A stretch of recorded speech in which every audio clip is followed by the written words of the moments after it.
आज की इस वीडियो में हम बात करेंगे बेसिक कंसेप्ट ऑफ लिमिट। तो स्टूडेंट, सबसे पहले आपने ये समझना है कि लिमिट की जरूरत क्यों हुई और हम इसकी स्टडी क्यों करते हैं। लिमिट की मैथमेटिकल डेफिनेशन से पहले मैं आपसे कुछ पूछना चाहता हूं। अगर आपके पास एक फंक्शन है, सपोज आपके पास एक फंक्शन है f of x is equal to x square minus 4 divided by x minus 2।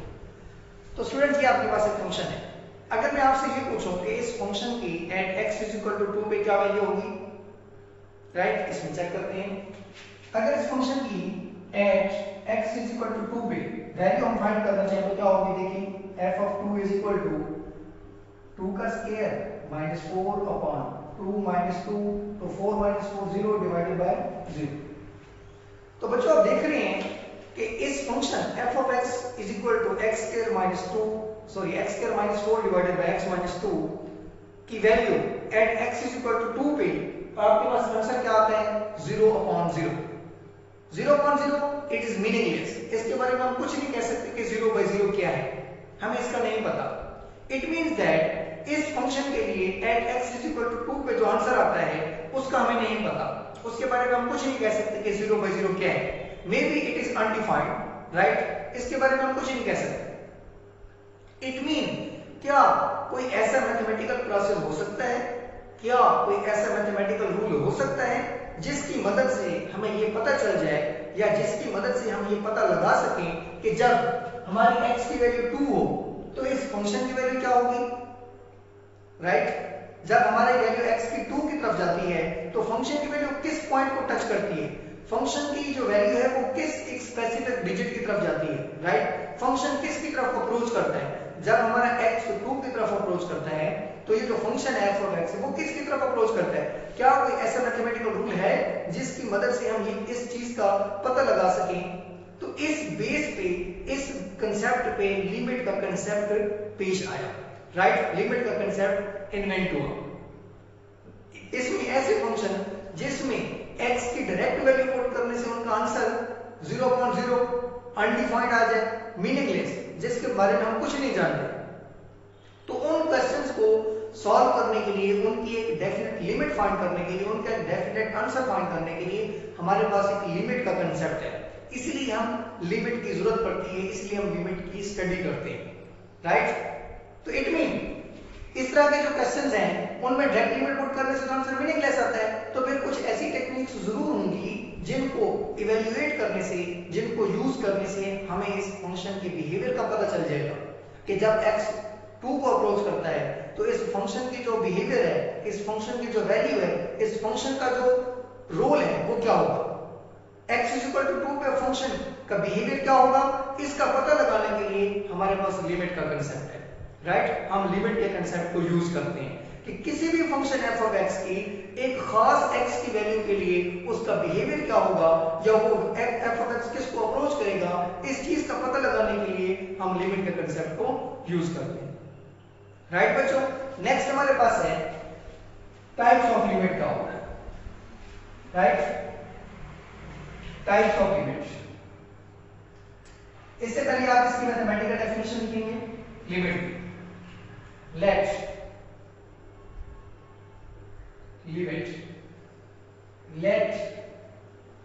f of x be a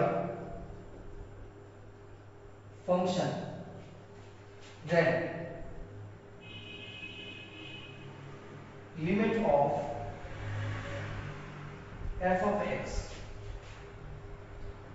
at x is equal to a is defined as limit x approaches to a, f of x is equal to some constant l, right बच्चों। ये इस limit की mathematical definition है। अगर कोई भी function f of x हो, उसकी जो लिमिट होगी at x is equal to a पे, उसको हम कैसे लिखेंगे, limit x approaches to a, f of x is equal to l। मतलब उस फंक्शन में x की जगह a पुट करने से फंक्शन का जो आंसर आएगा वो आपके पास क्या है, कैपिटल है। ये कुछ भी हो सकता है, ये 1 भी हो सकता है, 2 भी, कुछ भी हो सकता है। फंक्शन में x की वैल्यू रखने के बाद जो आंसर आएगा उसको हमने नेम दे दिया l का, राइट बच्चों। नेक्स्ट इसको रीड करने का तरीका है, it is read as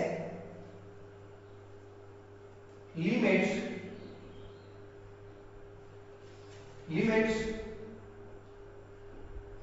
of f of x as x approaches to a is l। Right बच्चों, इस चीज को हम ऐसे पढ़ते हैं, limit of f of x as x approaches to a is l। बात समझ आ गई बच्चों? ये जो आपके पास limit x approaches to a है, f of x is equal to l, इसको पढ़ने का तरीका क्या है बच्चों? इसको कुछ इस तरह पढ़ते हैं, limit of f of x as x approaches to a is l। बात समझ आ गई? इट मीन कि आपके पास जो x approaches a है, उसको फंक्शन में पुट करने के बाद जो आंसर आएगा वो क्या होगा? l होगा। बात समझ आ गई बच्चों? Next, types of limits.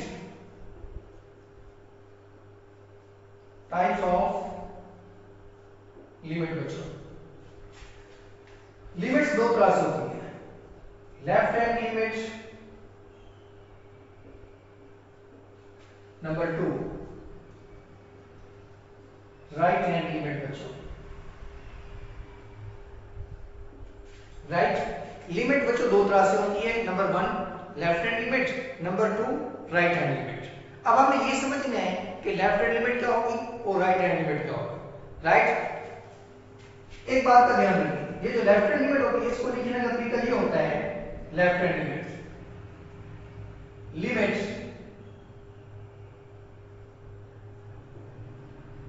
x approaches to a negative f of x, ये बराबर होता है limit of a function left hand limit of f of x at x is equal to a। बात समझ आ गई बच्चों? Limit x approaches to a के ऊपर नेगेटिव आपको ये बताता है कि ये इस फंक्शन की लेफ्ट हैंड लिमिट है। राइट, तो इसको हम लिखेंगे कैसे? Left hand limit of a function f of x at x is equal to a। इस चीज को हम मैथमेटिकली यूज लिखते हैं कि limit x approaches to a के ऊपर माइनस का साइन जस्ट आपको ये बताता है कि ये आपके पास लेफ्ट हैंड लिमिट है। राइट, तो उसको हम पढ़ेंगे इस तरह कुछ। राइट, इसी तरह अगर आपके पास राइट हैंड लिमिट हो, उसको हम कुछ यूं लिखते हैं, limit x approaches to a positive f of x, ये बराबर होता है right hand limit right hand limits of function f of x at x is equal to a बच्चों। राइट, इट मीन अगर a के ऊपर पॉजिटिव का sign हो तो इट इज अंडरस्टूड आपके पास क्या है? Right hand limit. अगर a के ऊपर नेगेटिव साइन हो तो it is understood it is left hand limit of a function at x is equal to a। अगर आपके पास इस लिमिट के ऊपर ना नेगेटिव साइन हो ना ही पॉजिटिव साइन हो तो it's definitely it is a right hand limit. जैसे बच्चों किसी वैल्यू के साथ कोई सैंपल नहीं होता, ना पॉजिटिव साइन ना नेगेटिव, तो वो अंडरस्टूड पॉजिटिव होती है। तो इसी तरह अगर किसी x की वैल्यू के ऊपर ना तो पॉजिटिव है ना तो नेगेटिव है, तो इसका मतलब ये होगा कि वो must be right hand limit ही होगी। तो बच्चों देखें, इस चीज को समझने के लिए आप देखें, अगर आपके पास लेफ्ट हैंड और राइट हैंड लिमिट का कांसेप्ट कुछ इस तरह है,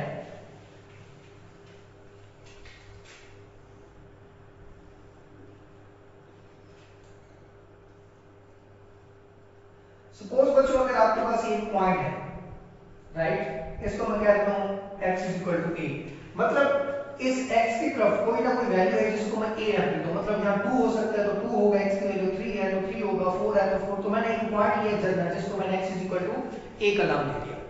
तो बच्चों ये जो x है, x is equal to a, इस a तक पहुंचने के लिए हमारे पास दो रास्ते हैं। राइट, वो दो रास्ते बच्चों कौन से हैं? हम इस a की तरफ इस राइट साइड से भी अप्रोच कर सकते हैं, इधर की तरफ आके इस a की तरफ हम लेफ्ट साइड से आगे भी अप्रोच कर सकते हैं। इट मीन अगर हम लेफ्ट साइड से आते हुए a को अप्रोच करते हैं तो वो आपके पास लेफ्ट हैंड लिमिट कहलाती है। अगर हम a की तरफ आते हुए a को अप्रोच करते हैं या a की जगह पहुंचते हैं या ए की तरफ आते हैं इस राइट वाले साइड पे, राइट, इस रास्ते से, इस पाथ से अगर हम ए की तरफ अप्रोच करते हैं तो वो हमारा जो पाथ है वो राइट साइड है, राइट बच्चों। अब देखिए इस पॉइंट पे इस तरफ राइट साइड है, इस तरफ लेफ्ट साइड। अगर मैंने ये पॉइंट लिया, इस पॉइंट तक पहुंचने के लिए हमारे पास दो वे हैं, राइट। वो दो वे कौन कौन से हैं बच्चों?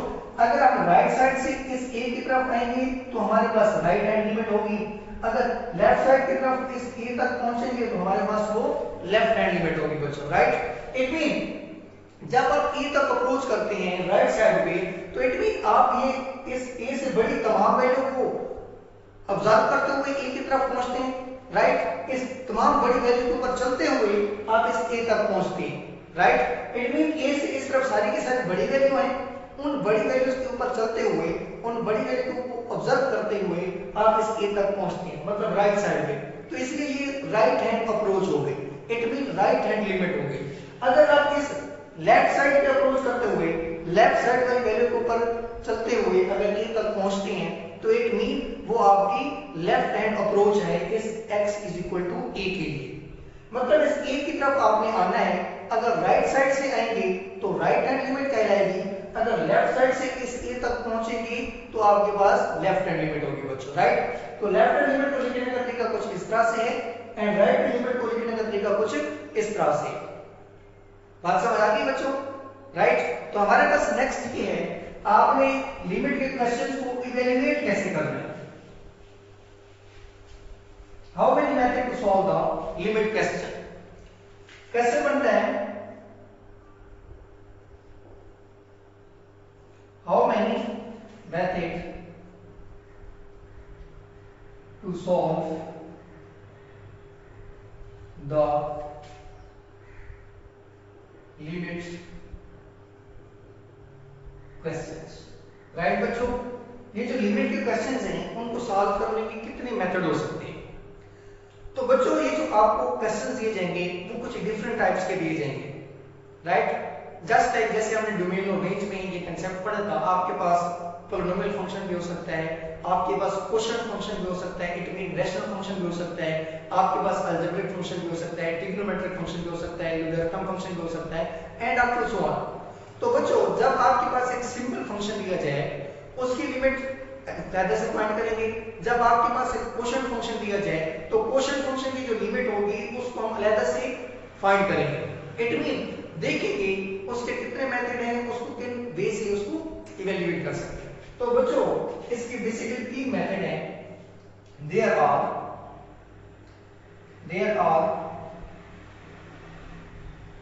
Three methods to evaluate the limit function, to solve the limit function. Limit function. Number one बच्चों factorization method. Factorization method बच्चों factorization method क्या है? हम जब हमें कोई क्वेश्चन दिया जाएगा तो सबसे पहले उसके हम फैक्टर बनाएंगे, फिर वो फैक्टर जो बन जाएंगे नोमिनेटर की फैक्टराइजेशन करेंगे, राइट, या डिनोमिनेटर की फैक्टराइजेशन करेंगे। फिर नोमिनेटर या डिनोमिनेटर की फैक्टराइजेशन करने के बाद फिर हम देखेंगे जो कॉमन फैक्टर है वो कैंसिल हो जाएंगे, बाकी जो आंसर बचेगा उसके ऊपर हम x की लिमिट पुट कर देंगे तो हमारे पास आंसर आ जाएगा, सिंपल, राइट। नंबर 2 रैशनलाइजेशन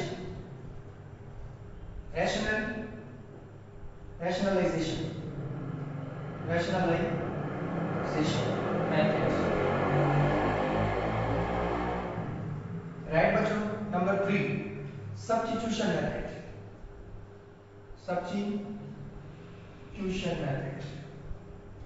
या डिवीजन मेथड भी इसको कह सकते हैं, राइट बच्चों। ये तीन मेथड हैं जिनको यूज करते हुए हम अपने लिमिट के क्वेश्चंस को सॉल्व कर पाएंगे, राइट बच्चों। सबसे पहला मेथड फैक्टराइजेशन, किसी भी लिमिट के क्वेश्चंस की लिमिट फाइंड करने के लिए अगर हमारे पास क्वेश्चन क्वोशिएंट फॉर्म में दिया गया है तो हम देखेंगे क्या उसके फैक्टर पॉसिबल हैं। अगर फैक्टर पॉसिबल हैं तो फैक्टर बनाएंगे, वो फैक्टर नोमिनेटर के भी हो सकते हैं, वो फैक्टर डिनोमिनेटर के भी हो सकते हैं। उनमें से किसी एक के फैक्टर बना के फिर देखेंगे जो कॉमन फैक्टर है वो कैंसिल हो जाएंगे, जो रिमेनिंग फंक्शन बचेगा उसमें आप लिमिट पुट कर देंगे, राइट। नंबर 2 जो आपके पास रैशनलाइज है वो उस वक्त बच्चों पॉसिबल होता है जब आपके पास गिवन फंक्शन रूट की शक्ल में हो। इट मींस स्क्वायर रूट के फॉर्म में अगर फंक्शन है तो स्क्वायर रूट फंक्शन की हम क्या करते हैं, रैशनलाइजेशन करते हैं। स्क्वायर रूट फॉर्म में जो फंक्शन होता है उसमें जो लिमिट पुट करते हैं तो उसका आंसर नॉट डिफाइन होता है समटाइम, तो उस फंक्शन का रैशनलाइज करते हैं। बच्चों रैशनलाइज कैसे करते हैं, जो फंक्शन दिया जाएगा उसके नोमिनेटर को मल्टीप्लाई और डिवाइड करवा देंगे साइन चेंज करने के बाद। अगर प्लस का है तो माइनस के साथ हो जाएगा, माइनस का है तो प्लस का हो जाएगा। Number 3 substitution method. बच्चों अगर ऊपर वाले दोनों मेथड फेल हो जाए, मतलब फैक्टराइजेशन भी नहीं हो रही, रैशनलाइजेशन से भी आपका आंसर नहीं आ रहा, तो फिर जो आपके पास तीसरा मेथड होता है बच्चों वो होता है सब्स्टिट्यूशन। मतलब x की वैल्यू हम कुछ पुट कर लेते हैं, x = a + h या x = a - h।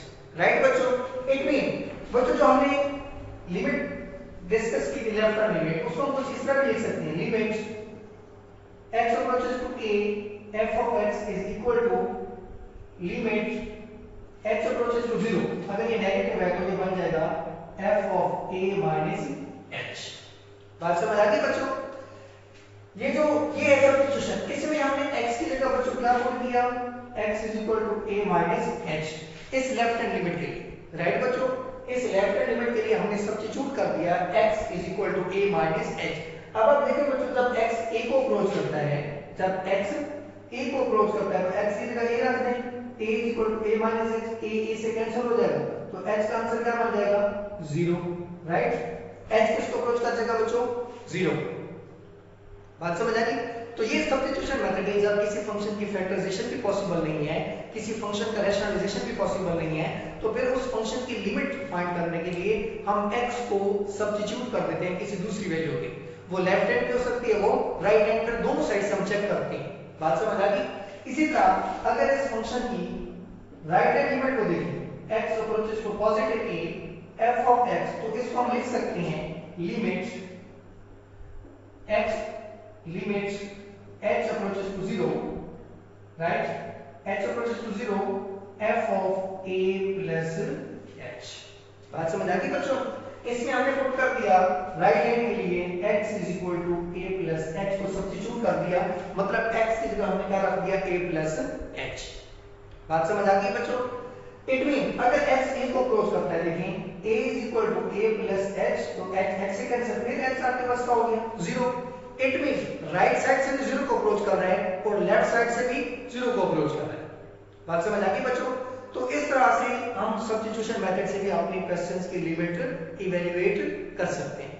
बात समझ आ गई बच्चों?